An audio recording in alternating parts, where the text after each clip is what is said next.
Welcome sa DRS 2.0. Fresh at nagbabagang happenings bang hanap mo? Mga padabarkads man yan o mga trending topics? Pwes, sagutin natin yan. Kaya naman isubscribe nyo na ang ating channel para sa mga nagbabagang balita everyday.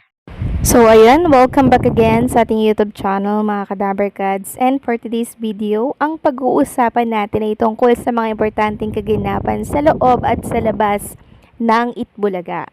Hindi po ba ang mga sex bomb dancer, dating dancer po ng Itbulaga ay guest kahapon dito sa Itbulaga? So si Sandy Tolentino, isa po sa mga sex bomb dancer, meron pong pagbati para po yan sa Team EJ and sa Itbulaga.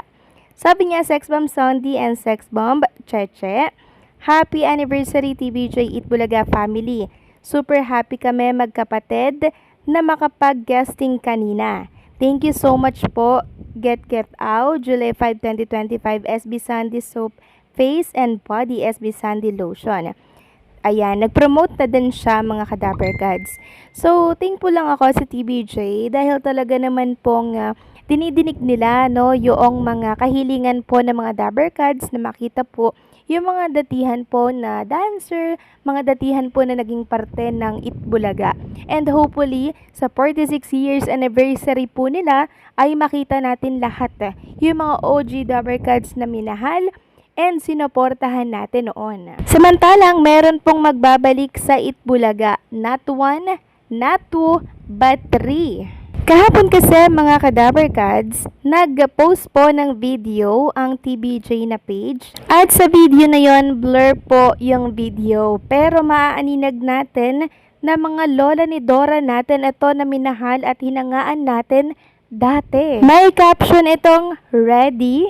Kung handa na daw ba tayo mga kadabarkads sa panibagong magbabalik dito sa Itbulaga? Handa na ba kayo na muling magpasaya etong mga lola ni Dora? Merong mga nagsasabi na kalye-serye bukto daw, sana daw din na i-guess si Alden para kompleto daw ang Aldab with 3 lolas na siyang napaka-imposible mga kadabarkads dahil si Alden Richards po ay nakakontrata sa GMA Network. So, ang nasisense ko po na magbabalik dito, si Lola ni Dora, silang tatlo mga kadabarkads, tapos possible na magkaroon ng panibagong love team.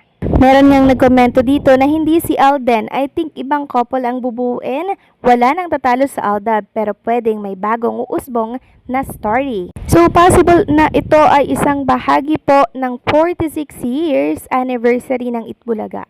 So yan po yung isa sa mga pasabog nila na ibabalik nila sa kanilang programa. Kaya abangan natin kung ano po ang pasabog na inihahanda ng Itbulaga. And speaking of magbabalik sa Itbulaga, meron pong magbabalik din sa TV5. Walang iba kundi po ang Wawawi ni Mr. Willie Rebillame. Kahapon, inanunsyo na po ng Will to Win ang tungkol sa kanilang pagbabalik. Sabi nga dito, sa pagbabalik ng WOW, siguradong win na win ang bawat Pilipino. Abangan ang muling pagbubukas ng aming pinto para sa mga panibagong kwento at mga nangarap na manalo. Magbabalik ang pamimigay ng mga jacket, milyon-milyong papremyo at mga minahal na palarong tatakwawawin. Lahat ng yan sa itinatayong bago nating tahanan, ang Studio W sa TV5 Media Center. Kayo ang panalo daw at bida sa puso namin, kaya tuloy ang saya, tuloy ang ligaya, tuloy ang pag-asa. Samahan natin ang ating pambansang Kuya Willie Rebillame sa panibagong yugto ng programa ng bawat Pilipino, Wawawin malapit na. So sa mga previous update natin, pinakita ko po yung plano ng bagong studio po ni Mr. Willie Rebillame and malapit na po itong matapos mga kadabarkads. Sobrang laki po nito and for sure isa kayo sa makakapunta dito pag nag-book kayo dito sa programa po ni Mr. Willie Rebillame kasi sa TV5 lang din naman ata to mga kadabarkads kung hindi nagkakamali. Correct me if I'm wrong na lamang. So, madadagdagan na naman yung programang ating susubaybayan. Samantalang pinost naman po ni Ma'am Pauline Luna Soto itong mga picture ng pagdalaw niya po kay Manay Lolit Solis. So, kasama po dito ni Pauline Luna Soto ang mga naglalakihang artista na siyang dumalaw din po sa burol ni Manay Lolit Solis. Makikita din dito si Nanay Christy Permin, mga kasamahan po nila sa industriya. Malalapit na tao kay Manay Lolit Solis. Super love na love talaga ni Ma'am Pauline Luna Soto itong si Manay Lolit. Tinuturing niya po itong pangalawang nanay dahil nakita naman natin 'di ba yung mga screenshot po ng kanilang usapan. Love na love nilang isa't isa. Lagi pong kinakamusta si Bibi Mochi, si Ma'am Pauline, si Bossing Vic Soto. Lagi po silang nagbabatian lalo na pag may mga special occasion, special event. Hindi po nawawala ang pagbati ni Manay Lolit Solis. Next topic naman, pag-usapan natin mga ka-Dabarkads, ang tungkol dito sa pagkamis ng mga Dabarkads natin na televiewers sa napaka-cute at bibong-bibong si Queen Amber Torres. Maraming nagtatanong, bakit hindi na daw napapanood si Queen Amber Torres sa Itbulaga? Hindi na daw ito kumakanta every time na magsisimula ang Sugod Bahay mga kapatid.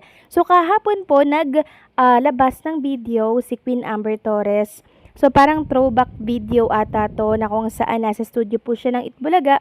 Kasama niya si Tito Soto. Talagang close na close sila ni Tito Soto, no? And syempre father figure talaga ang datingan nitong si Tito Soto, no? Talagang love niya at close sila nitong si Queen Amber. Ngayon, nagbasa ako sa comment nung video na yon mga ka-Dabarkads at ang daming Dabarkads natin ang naghahanap sa kanya dito kay Queen Amber sa Itbulaga. So, eto ipeplex ko na lamang sa inyo yung mga komento nila. Siyempre, basahin natin yung ilan dito. Sabi dito, please mag-Itbulaga ka na kahit once a week man lang. Nanghihina na kaming mga fans mo. Tapos meron pa ditong, please ibalik nyo na po si Amber sa Itbulaga kahit minsan lang po sa isang linggo. Miss na miss ka na namin, Amber. Ayan, ang dami pong nakakamiss sa kanya. Bumalik na daw siya sa Itbulaga. So sa mga nagtatanong, bakit si Queen Amber po ay hindi na madalas mapanood sa Itbulaga dahil nag-schooling na po si Queen Amber. Priority niya po yung kanyang pag-aaral. And meron nga pong nagtanong sa kanya, mga ka-Dabarkads, kung bakit hindi na to nakikita sa Itbulaga. And ang sabi naman ni Amber Torres ay babalik daw siya. Ito po yung kanilang usapan, no? Dami nang nalulungkot at naghahanap sa'yo. Ikaw mga pinakamaraming views doon. Check ko, yung mga reels umabot ka milyon at 3 digits. Napakadami mong viewers.